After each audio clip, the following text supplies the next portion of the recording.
Xin chào anh, cảm ơn anh đã dành thời gian cho buổi phỏng vấn ngày hôm nay. Trước hết thì anh có thể giới thiệu đôi nét về công ty TNN không ạ?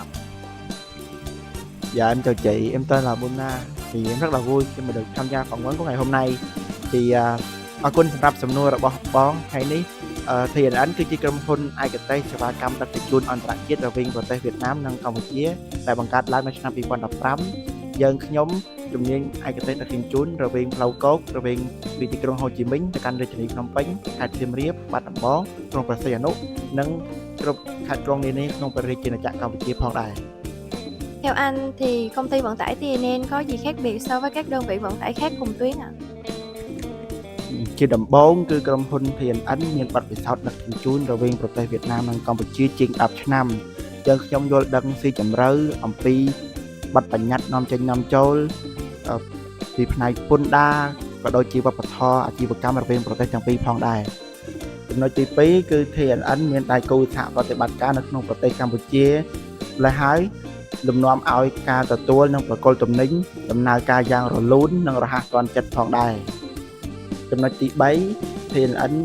ដាក់កិច្ចការភាពទៅលើកេរ្តិ៍ឈ្មោះរបស់ខ្លួននិងផ្ដល់សេវាកម្មល្អបំផុតទៅកាន់អតិថិជនផងដែរ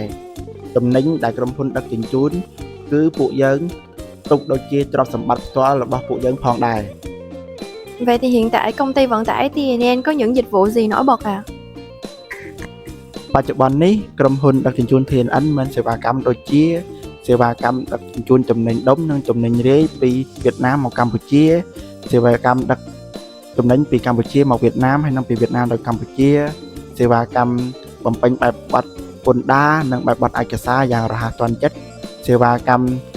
ឃ្លាំងនិងប្រមូលទំនិញពីទីក្រុងហូជីមិញមកកាន់រាជធានីភ្នំពេញតាមដានទំនិញតាមប្រព័ន្ធអនឡាញក៏ដូចជាប្រព័ន្ធថែទាំអតិថិជនដែលមានគុណភាពខ្ពស់ផងដែរ Trong bối cảnh cạnh tranh khốc liệt và xu hướng chuyển đổi số hiện nay, TNN có những chiến lược gì để thích ứng không ạ?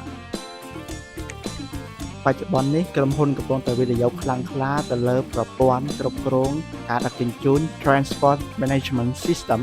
ដើម្បីជាជំនួយការក្នុងការតាមដានទំនិញក៏ដូចជារថយន្តដែលមានពេលវេលាពិតប្រាកដជាមួយគ្នានេះ TNN កំពុងតែលើកកម្ពស់វិស័យ Digital ក្នុងដំណើរការទទួលនិងប្រគល់ទំនិញ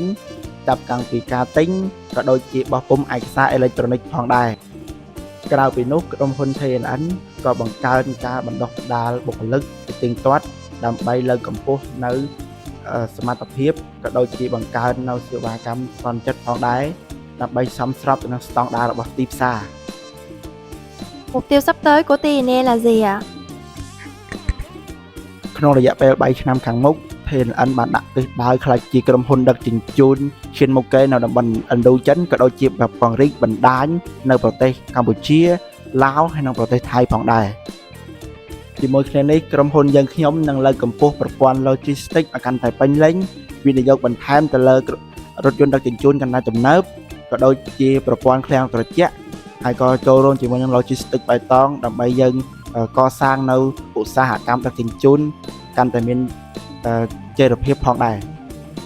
Cảm ơn anh về những chia sẻ rất chân thành và hữu ích. Chúc TNN ngày càng phát triển và khẳng định vị thế của mình trên thị trường quốc tế.